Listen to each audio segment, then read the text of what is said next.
Hey everybody, it's me, Mr. Trumper. Welcome to US History. Today we're going to be talking about checks and balances of federal power. So we talked about the three different branches of government in our last class. We got the judicial, we got the legislative, and we've got the executive. So today we're going to talk about how they interact with each other and how they curtail each other from overtaking too much power. A key word that I'm going to use here is try. Because no government is perfect, no person is perfect, nothing is ever 100,000% effective. So I'm by no means saying that this is a flawless system. We're just going to talk about what the framework sets out for these branches to do when they disagree with one another. So first, I'm going to present you guys with some simplified versions of the duties of these branches. I'm going to ask you guys to put in the chat which one of these duties relates to a different branch. So to start, we got the legislative branch. That is Congress, which is separated, like we said, into the House of Reps and the Senate. So their powers are A, draft and pass laws and legislation. B, the power of the purse, which is how do we spend our tax dollars? What does the budget look like? Anything with money. C, they can confirm or deny presidential appointments and nominations for court seats or for federal employees, like the president's cabinet. And D, declare war. So everybody go ahead and select which one you think relates to a different branch. All right, cool. So most of you got this one. So it's C. They can confirm or deny any presidential nominations. So presidential, that is the executive branch. So the president will go ahead and nominate a Supreme Court judge or someone for his cabinet. And then the legislative branch has the power to say yes or no. So let's check out an example of that. So before I get to examples, let me be very clear. I'm using these examples to show you how these powers are used, not to make statements on the people who are using them, the time. We are simply, right now, looking at how the powers are used. So we're not getting into political discussions. That's for another time. But here we go. So first, we've got the executive branch. That is the president. So at this point, we're in 2016. It's President Obama. A Supreme Court seat opens, and Obama's president. So Obama's power is to nominate. So Obama nominates this guy over here, Merrick Garland. Everything's great. Obama's excited. He is making his mark on the court. So what happens next is that the legislative branch has to confirm that. So over here, we've got this guy over here. This is Mitch McConnell. At the time, he was the Senate Majority Leader, but right now he's the Minority Leader. He's still in the Senate. So in this situation, McConnell did not agree with Obama, and so he just didn't hold a hearing. He did not push Merrick Garland through. He did not give him a chance to prove himself. He just said, nope, I'm so sorry, I disagree. That's going to change. That was on January 3rd, 2017. That was within the last 2 weeks of Obama's presidency. So that's going to change once Trump joins office or comes into office in 2017. So on January 31st, 2017, this is the same example.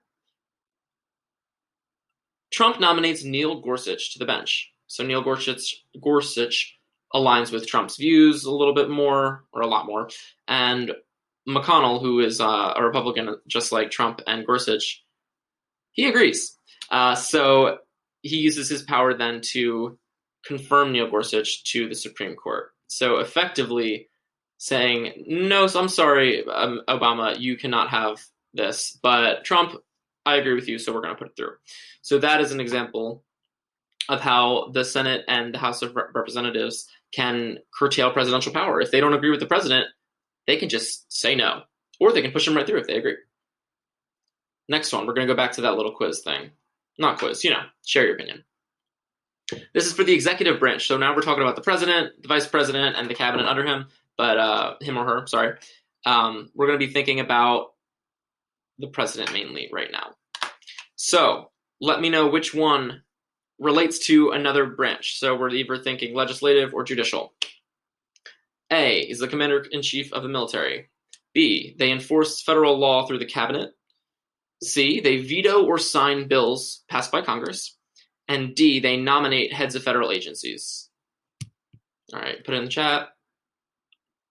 What do we think? All right, yeah, so anybody who said C, it's C again. They veto or sign bills from Congress. So once the bill goes through the House of Representatives and passes, and then through the Senate and passes, the next place it goes is to the president's desk for signage. So the president at that moment has the power to say either, yes, I'm in, I sign it, and then it's law, or they can veto that bill. And in that case, they say, no, I'm sorry, kaput, I disagree. Now, the Senate can go back and override that veto, but they need a higher majority. So they need 51 senators in the initial passing, but to override the veto, they need 60. So it's a bit of a jump. So the president usually is able to use this veto pretty effectively. So let's check out an example of that. All right, so we're talking about the 2019 National Border State of Emergency. So I know that this is pretty recent, actually. So you might remember some of it. So Trump is looking to build his wall at the bottom of the Mexican border, or I'm sorry, the bottom of the U.S. border at Mexico.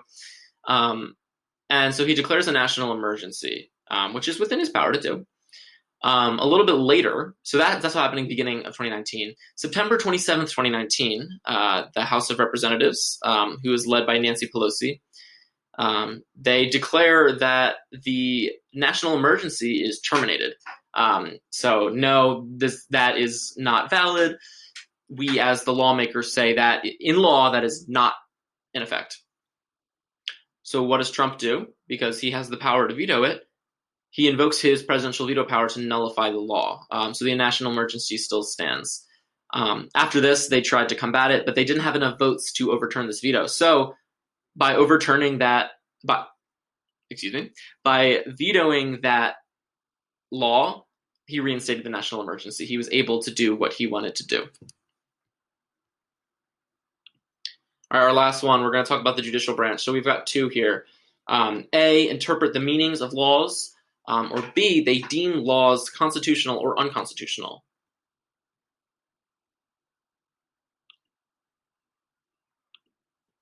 So yeah, you're right here. It's actually both of them. Because laws are passed by the legislative branch, and the president, the executive branch, signs them into law. So anything having to do with a law and the constitutionality of a law that the judiciary has a say in, they're going to have a say in that. So here's an example. This one's going back a little bit farther. I don't think many of you were born at this point. I'm not quite sure. I was pretty young. I was like 7. So I don't remember this. I was a child. But so on December 20th of 2006, the legislative branch and the executive branch, the legislative passes it and then the executive signs it, George Bush signs it. They make it a federal misdemeanor to falsely claim that you're a member of the military.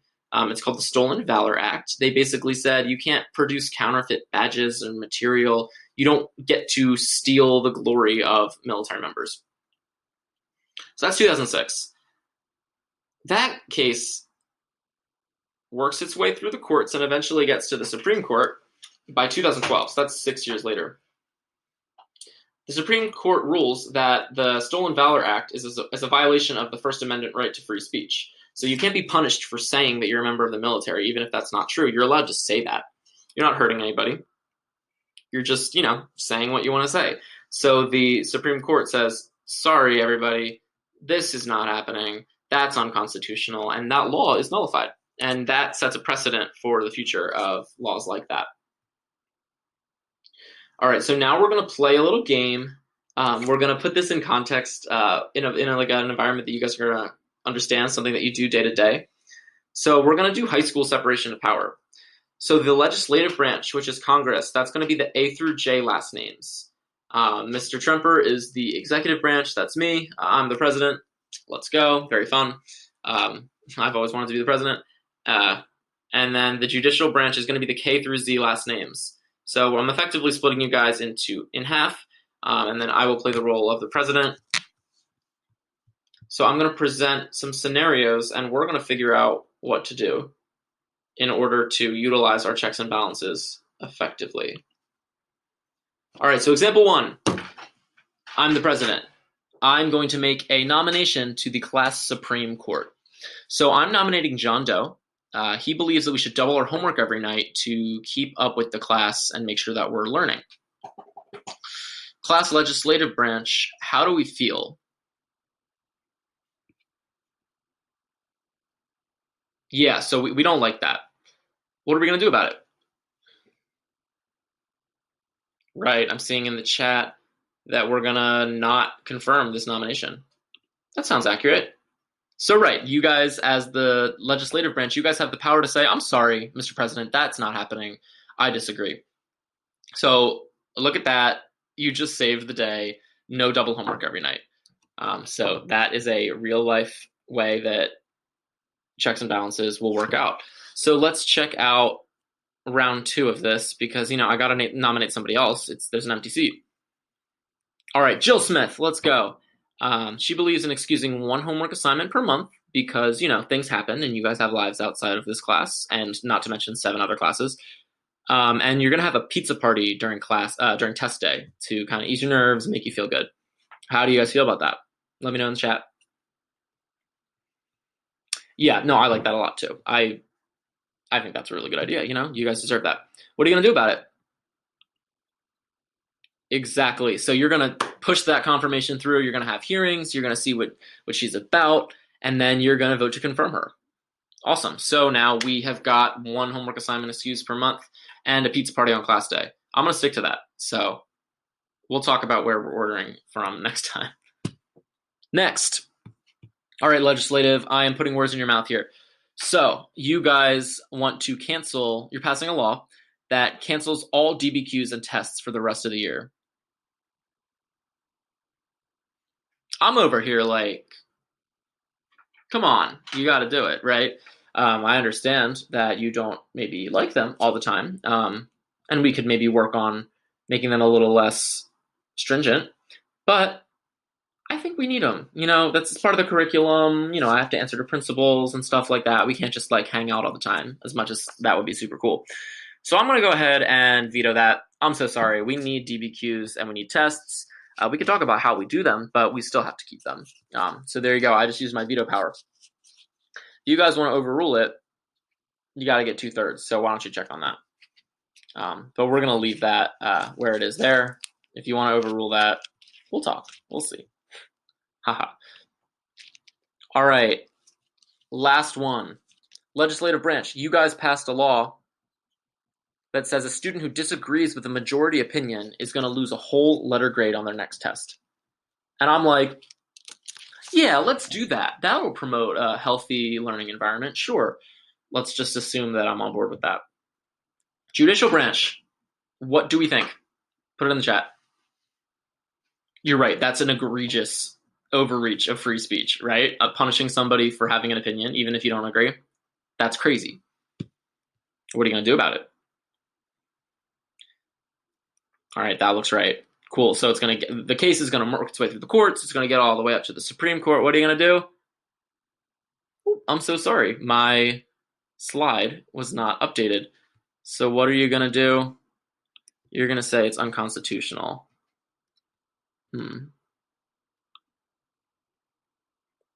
All right, technology is great, right? I can't insert that, but put that down in your notes. The judicial branch is unconstitutional. That's not cool. You're not the violation of free speech. You're allowed to have your opinion. So that ruling will then become the law of the land, and there's nothing that we can do about it because you guys are the final stop. All right, cool. So today we talked about the legislative, the executive, and the judicial branches of government and how they seek to check and balance each other. You can see that we have used some kind of partisan issues, some things that, the two sides don't necessarily agree upon, and they use these structures to go ahead and further their agenda, which, we elected them, so that's what they do. But you can see that it's not completely perfect, right? It does fall into the hands of the people who were elected to make huge decisions and curtail the others. So yeah, that is the separation of powers and checks and balances. It's imperfect, but it's a framework, and that's what we got. So it's important to understand how and why these things happen so that we can be more educated going into the future um, while we're watching these things unfold live. So do me a favor and go back to that KWL chart that you were filling out last class and put in what you learned and if there's anything new that you wonder. So here's some examples. What did you know? You knew that there were 3 branches of government. What do you wonder? Who has the final say in running our country? Is there an answer to that? I don't know. We can discuss that at a later time. Who has the most power?